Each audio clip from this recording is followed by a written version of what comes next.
Hi everyone, my name is Sasha Baldir Singh and I'm a mental health clinical therapist.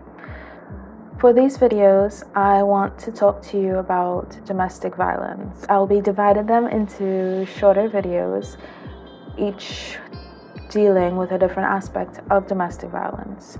For this video, I want to talk about the definition of domestic violence as well as the different types of domestic violence abuse. So coming straight from the Domestic Violence Act of Trinidad and Tobago, the definition of domestic violence is that it includes any physical, sexual, emotional, or psychological or financial abuse that is committed by a person against another person of the household. So that can be a spouse, a child, or any dependent. As you can hear from the definition of domestic violence, there are 5 different types of domestic violence abuse. So there's physical abuse, emotional abuse, and psychological abuse, which usually go hand in hand, financial abuse, and sexual abuse. So physical abuse is any behavior or lack of behavior that creates bodily harm to another individual. So this can include hitting, punching, biting. It can include not taking care of somebody when they're sick. So that can be the omission or the lack of behavior. It can be starvation. It can be locking up a person in a room. So any behavior or lack of behavior that creates a sort of bodily harm.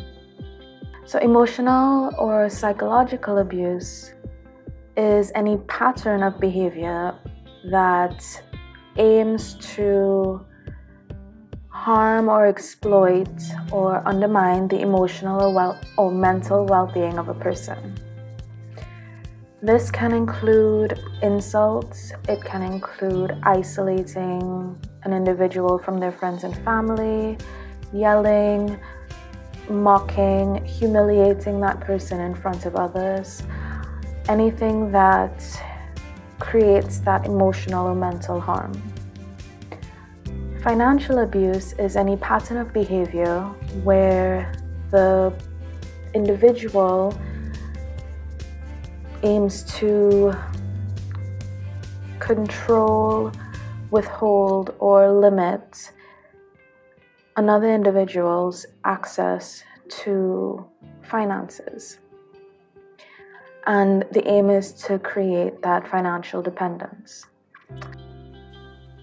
Examples of this may be controlling all of the finances within the household without the consent of the victim. It might be not allowing the victim to have their own job or make their own money. It can be exploiting the finances of the household for their personal gain. It can also be refusing to contribute to the financial well-being of the household. Finally, there is sexual abuse, and sexual abuse is any sexual contact that is forced onto another person without their consent, or the consent is coerced through force or through threat. So this can be rape, sexual assault. It can be using sexually derogative terms. It can be sexual harassment or any uncomfortable or unwanted touch. So those are the different types of domestic violence abuse and the definition of domestic violence. Thank you for watching, and be sure to check out the other videos that deal with different aspects of domestic violence. Bye.